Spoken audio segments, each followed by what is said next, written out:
time doon sa Greenwoods.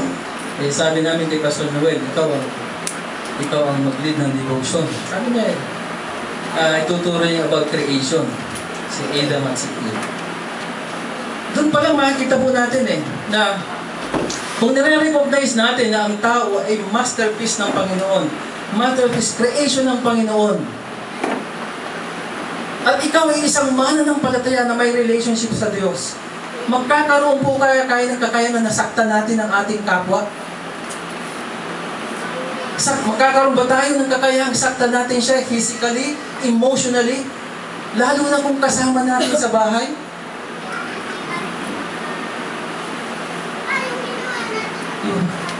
So mga kapatid, suffice to say na kung meron tayong faith at relationship in the Son of God, wala tayong kakayanan na sumakit ng damdamin o sumakit physically ng ating kapwa. Amen? So mga kapatid, purihin ang Diyos. In Gary Chapman's bestseller, alam niyo po yun, yung 5 Languages of Love? Sino nakakaalam nun? It's good to know na alam po natin yun. Lalo na po sa mag-asawa. Ano yung mga 5 languages na yun? Kailangan naalamin natin kung ano yung language ng ating mga kapartner. Yung una, yung affirmation. Diba? Anong ibig sabihin ng affirmation? May mga tao na ang gusto niya, inuulit-ulit mong, alam mo, mahal kita eh. Alam mo, gusto kitang parating kasama. Diba? Alam mo, nag-i-enjoy ako, kapatid, pag magkasama tayo. Affirmation. Words of affirmation. May mga tao naman ang gusto niya quality time, di ba? Maaaring hindi kasing haba o mahaba yung oras, pero quality time, di ba? Kami po yung mga elders ay sabi ko, kahit maiksing oras, meron tayo dapat pagsasama. Hindi lalagpas ang 1 linggo kasi napupuna ko po pag yung mga busy, wala kaming time sa isa, parang hindi nagkakakapaan. Kaya sabi ko, at least meron tayong once a week na nagsasama-sama, kahit i-manage natin yung ating time kasi mga busy tayo. It could be an hour, it could be an hour and 30 minutes. So, kailangan po yung quality time. Isa pa po yung acts of service. Aba, ano po ba yung acts of service? Ano yung acts of service? Pag-uwi mo sa bahay, ipaglabaw mo yung iyong misis. Kaya ang washing machine po ngayon ay panlalaki na rin. Dati pang babae lang yan. Alam niyo po kahit ang pang-plancha ngayon, yung plancha, pang-lalaki na rin yun, unisex na rin po yun. Yung mga kalan, yung mga kitchen utensils at mga, yung mga lutuan, yun ay panlalaki na rin yun. Di ba? Kasi kailangan ko yung acts of service, di ba? Mahusay na rin magtimpla ng kape ang mga lalaki. Di ba? Mahusay na rin magtimpla ng Diyos. Kasi paano kung yung iyong kaibigan, kung iyong partner, acts of service yung kanyang language of love? Paano yun? Di ba? Minsan naman physical touch. Alam mo, ako lang ko sarili, ito yung aking language. At kahit ako, ito rin ang pagpapakita ko ng aking language. Kahit sa mga tao ko, tatapikin ko, minsan nanahapin ko sa... Kasi, para bang pinaparamdam mo sa kanya habang sinasabi mo kung ano man yung gusto mong sabihin. Physical touch, napakahalaga. And then yung gifts, di ba? Mahalaga yun. Di ba? Pag may okasyon, hindi naman yung laki ng gift o yung halaga ng gift, di ba? Importante naalala mo at meron kang regalo. Di ba? Kahit ano yun. So mga kapatid, sa ating Panginoon at sa ating kapatid, ganun din eh. Of course, yung words of affirmation, napakahalaga sa Panginoon. Umaawit tayo, we love you, Lord. Praise God. Di ba? Yung quality time, you can spend quality time with the Lord. Pero what about the acts of service? One can say that he is serving the Lord without serving people. Hindi pwede. One can say na mahal niya ang Panginoon, ina-affirm niya, pero paano niya express yung physical touch ng pagmamahal ng Diyos? Kailangan ipadama mo yun sa tao. And gifts, di ba? Hindi mo lang mabigyan ng regalo yung asawa mo, kahit pasalubong na siopaw, tapos sasabihin mo, mahal mo siya. At sasabihin mo, mahal mo ang Diyos. Diba? Kaya nga yung ating tahanan ng una nating ministry. Bakit? Sa mga kasama natin sa bahay, una natin pwedeng ipadama yung pagmamahal natin sa Diyos. Hindi pwede natin sabihin, mahal natin ang Diyos, pero sinasaktan natin ang damdamin ng ating asawa, ng ating anak, ng ating nanay, ng ating tatay, ng ating kasama sa bahay. Dahil yung bibig na ginagamit natin ay pinagpupuri natin sa Panginoon. The same mouth na ginagamit natin para magsumakit o manakit ng damdamin ng ating kapwa. Kaya nga po dito sa ating mga talataan, yung loving, yung towards others, yung conduct natin towards others, hindi pwedeng as a towards God, hindi sila pwedeng paghiwalayin. Ang pagmamahal natin sa Diyos at pagmamahal natin sa kapwa ay hindi pwede natin paghiwalayin. So, loving God means loving people. Alam niyo po mga kapatid, na yung mark ng totoong Kristiyano na sinasabi ng Biblia, ang sabi po sa John chapter 13, verse 34 to 35, mayroon pala ito, naiiwan. Okay. Naghahanap po kasi kami nakakonect na ron, ay wala pong makuha.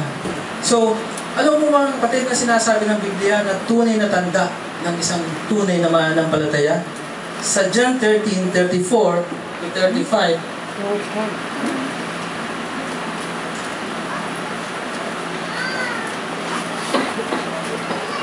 advance pala ko.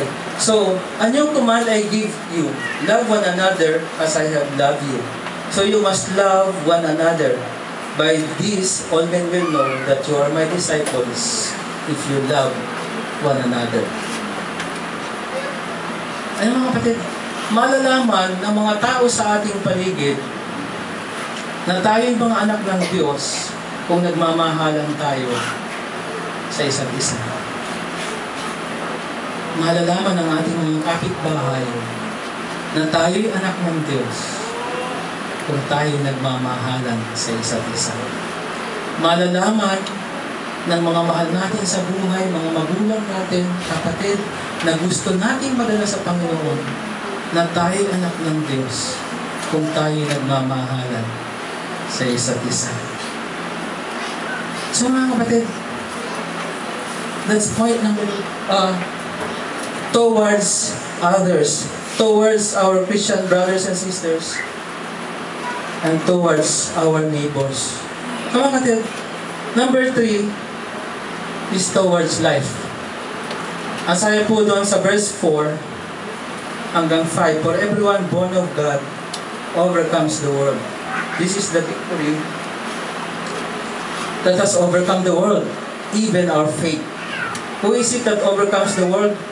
Only he who believes that Jesus is the Son of God. Mga kapatid, ang bawat mananampalataya ay overcomers.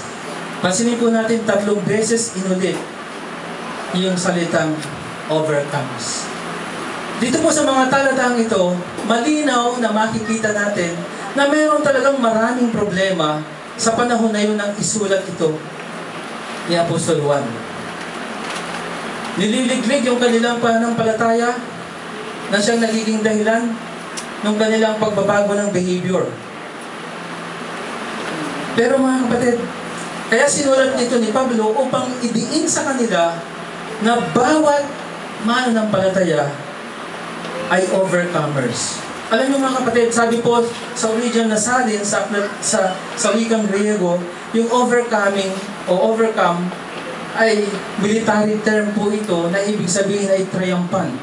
Na bawat battle na kanilang hinaharap, sila ay nananagumpay. Sa panahon na sinulat ito ni Apostol Juan, maraming labanan na kinakaharap ang mga mananampalataya. Ito ay ang maling katuruan na pinapakalat ng mga false teachers. Sa panahon natin ngayon, ganun din. Marami tayong laban, challenges na kinakaharap. So mga kapatid, pag sinabi pong towards life, yung ating conduct sa pamumuhay, sa ating pananaw. Alam niyo mga kapatid, alam niyo ba na sa isip pa lang pwede na tayong matalo? May nagpatuturo patungkol sa laro, sila yung naging champion, naging second place. Pwedeng sa isip pa lang, talo na sila. Pero mga kapatid, ang pinapakita dito ni Apostol Juan, ang mga mananampalataya, dapat sa isip pa lang, ay overcomer ka na. Alam niyo po, winning, sabi niya, ano ba yung team sa basketball na winning? Sabi niya, winning is their tradition. Diba? Sino po dito ang mga Toyota at mga Crispa o mga Hinebra? Hindi ko po alam kung alin doon sa tatlong yun. Pero, isa po na nagsabi that winning is their tradition. Sa mga mananampalataya, winning is our tradition. Alam niyo mga kapatid, ibig sabihin that winning, overcomer, is nasa mindset pa lang. Alam niyo, ako po'y nalulungkot pag nakakita ako ng mga taong naka-standby lang ako ng ginagawa, nasisira ang kanilang buhay. Diba? Ano kayang mangyayari kung alam nila na may magandang bukas na naghihintay sa kanila? Di ba mababago yung kanilang action? Mababago yung kanilang conduct? Mababago yung kanilang pamumuhay? Marami mga tao na nawawalan ng pag-asa, nagmumukmuk na lang, at yung minsan iba meron parang, sabi ko nga, meron ibang mga suicidal tendency na nagpapakamatay. Kasi akala nila hanggang doon na lang ang buhay. Pero mga kapatid, dito pinapakita ni Juan na ang mindset ng mananampalataya ay dapat ay overcomer. Mananagumpay. Sa lahat ng laban sa buhay, dapat ay mananagumpay yung ating mindset. Bakit? Yun tayo eh. Sabi mo sa talata, for everyone born of God overcomes the world. This is the victory that overcomes the world, even our faith. Who is that overcomes the world? Only He who believes that Jesus is the Son of God. Kung naniniwala ka na si Kristo na tinanggap natin ay anak ng Diyos, then ang mindset natin ay tayo ay overcomer. Ang diablo hindi mananalo sa atin. Diba? Yung diablo na nais sirain ang ating tahanan, sirain ang ating relationship, sirain ang ating diskarte sa buhay, hindi mananalo sa atin. Why? Because we are overcomers. So mga kapatid, parang yung, alam niyo na yung kwento na agila na lumaki sa kural ng mga manok. Diba? Ito yung madalas gamitan na illustration noon. Nakuha yung agila sa pugad, siya ay sisiw. Ang ginawa ng farmer, inilagay siya dun sa kural ng manok, nakasama ng mga sisiw ng manok. Kaya kahit siya lumaki na, nagdampuhalang ibon, asal manok, lumalakad-lakad lang, hindi makalipad. Minsan ganun po tayo. We are overcomers. Because Jesus Himself overcome the world. Ang problema, nagpapagapos tayo sa dikta ng diablo. Natalunan pa rin tayo. Mga kapatid, alam niyo, kailangan ng pag oras na nakakilala tayo sa Panginoon, ang binabago niyang una ay yung ating mindset. At nagkakaroon tayo ng paradigm shift. Anong ibig sabihin ba ng paradigm shift? Ito yung pagbabago ng pananaw. At anong ibig sabihin ng paradigm? Alam niyo po, yung paradigm ay isang Greek word from the word paradigma. That means model or pattern. Ito po ay ginagamit as a framework or as a way of thinking in understanding reality. Ito ay ginagamit, yung paradigm shift ay ginagamit in understanding reality. Yung lumang kapaniniwala, baka hindi na siya tama sa kasalukuyan. At ganun po tayo. Yung ating unang paniniwala na tayo'y talunan, hindi na siya akma sa bago nating pananampalataya when we receive Jesus Christ as our personal Lord and Savior. Hindi na po tayo talunan. Alam niyo po yung napakagandang quotation ni Abraham Lincoln. Sabi po niya, "Without Christ, I cannot succeed. With Christ, I cannot fail." Napakagandang quotation po ni Abraham Lincoln na sinunod na sa kanyang diary nung nasa katindihan po ng Civil War sa Amerika. The Abraham Lincoln wrote in his diary, "Without Christ, I cannot succeed. With Christ, I cannot fail." Ganyan din sa ating buhay, mga kapatid. Without Christ, we cannot succeed sa ating buhay. Buhay professional, buhay estudyante, buhay may asawa, buhay sa paglilingkod sa Panginoon, buhay bilang isang tatay o nanay, we cannot succeed or we cannot fail if Christ is in us. Mga kapatid, ano ba yung pwede natin? Ano ba yung i-overcome natin? What must we overcome in our life? Alam mo kapatid, sa 1 John chapter 2, ito po yung pinag-aralan na natin before, 15 to 16, ganyan po yung sabi, "Do not love the world of the thing or the things in the world. If anyone loves the world, the love of the Father is not in him. For all that is in the world, the lust of the flesh, the lust of the eyes, and the pride of life is not of the Father." So mga kapatid, dito binanggit ni Apostol Juan,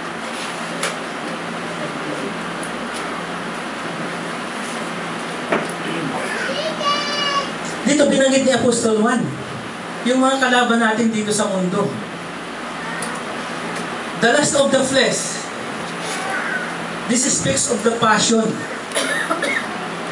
Yung ating passion sa buhay. Kaya nga po sabi ko kanina, napaka-importante na yung ating pagmamahal, mahal natin ang Diyos with all our heart and with all our soul because that dictates our passion. So yung lust of the flesh, nagdidictate ng ating passion. At yun ang nagdidictate ng ating ginagawa. Diba? Ano po ba yung mga lust of the flesh? Yung selfishness, kagalitan, kapikunan, sarili lang nakatingin, greed. Yun ang dapat nating ma-overcome. And bilang mga mananampalataya, dapat po overcomer na tayo dito. Hindi na po ito kayang ipagsulsulan ng dyablo sa atin at maging pain para tayo matalo. Ano po yung lust of the eyes? Ang lust of the eyes ay yung possession. Diba? Minsan meron ka ng ganito, gusto mo pa, meron ka pang ganyan. At kung minsan, nakakasagasa lang tayo. At mga kapatid, yung the pride of life, kung minsan, speaks of our position. Yung pride of life, yung position, ako mga kapatid, napakadami ng relationship na nasira dito. Kahit kung mga kumpanya, may mga kumpanyang nagkagulo dahil sa position. Alam niyo po yung balita recently na may isang gwardiyan namatay? Kawawa naman yung family nun. Pero ano pong nangyari? Ano ba naman yun? Simpleng mga posisyon lang sa board. Hindi mo naman kayayaman yun. Kasi prestige pride. Nag-away. Di ba? Napanood niyo po ito? Alam ito ni Ate Joy. O baka kasi wala si Ate Joy dito. Nagtrabaho siya dun sa Burgundy Tower. Nagpalit ng board. Ay, nagkuha siya ng panibagong security. Ay, mga security niya, nagpali yun. Diba? So, ito po yung position. At alam mo ba, even churches, nagkakaroon ng division dahil sa pride ng position. Diba? Mga kapatid, sa totoo lang, pagdating po sa church, pwede po tayong maglingkod sa Panginoon ng walang posisyon. Yun po ang aking panuntunan.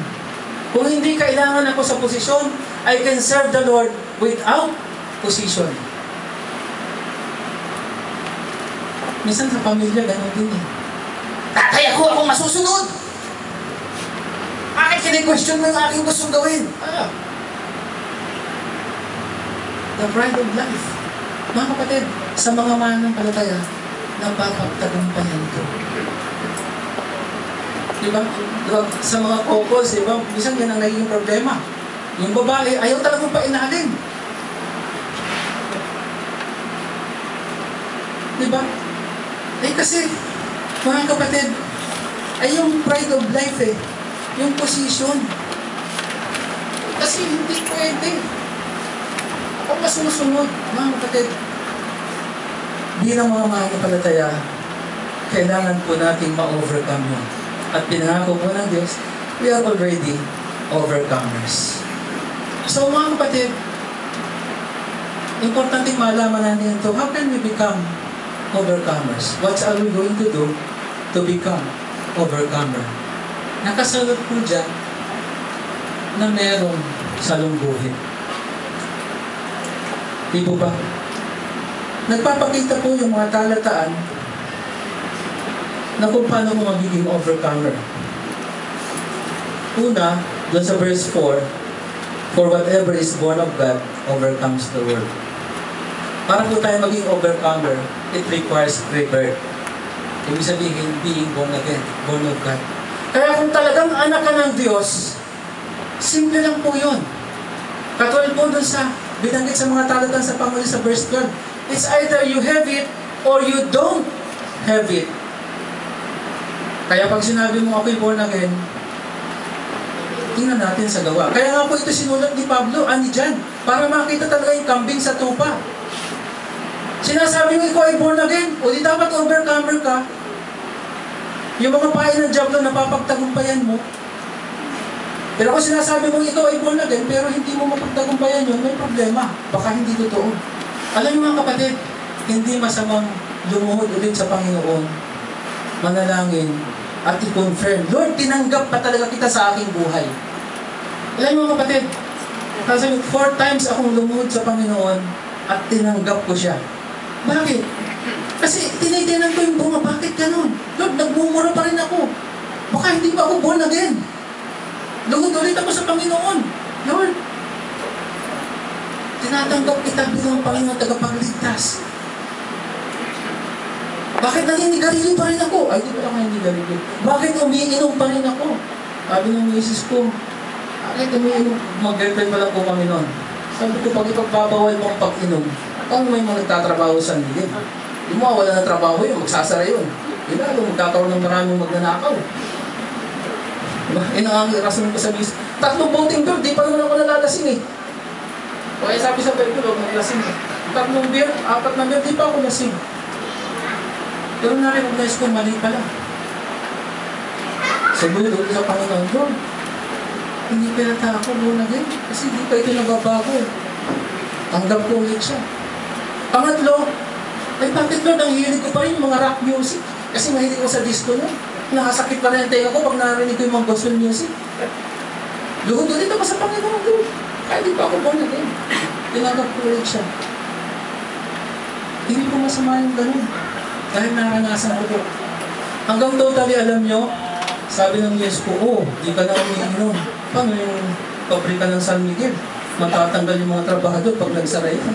Sabi ko sa misis ko, tumigil ka na nga siya. Nagbago na nga eh. Asarin mo pa. Diba? At alam mo, nasakit na ang tenga ko pag nakakarinig ako ng mga rock music. Gustong-gusto ko na yun. Alam mo, ang bunga po nun, naiwan ko lang sa opisina.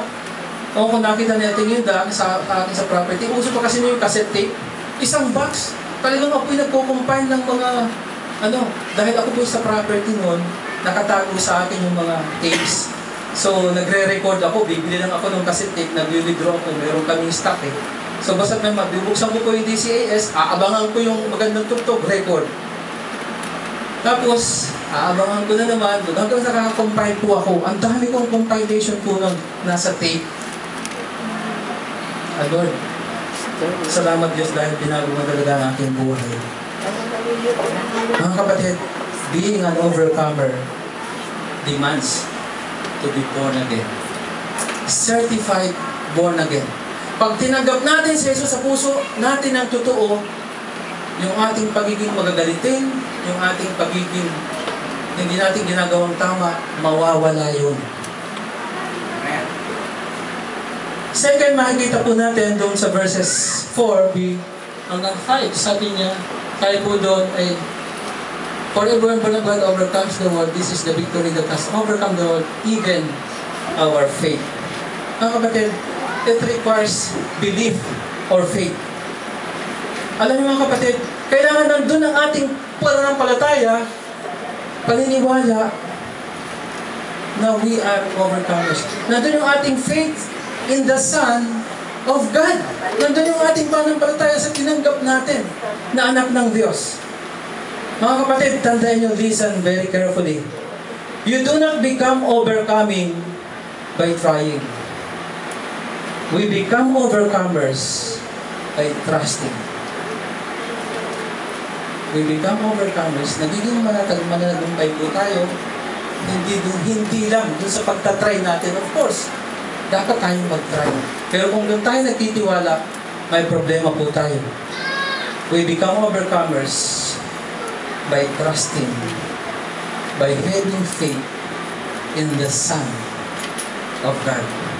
At pangatlo mga kapatid, makita natin dun sa verse 6. This is one who came by water and blood.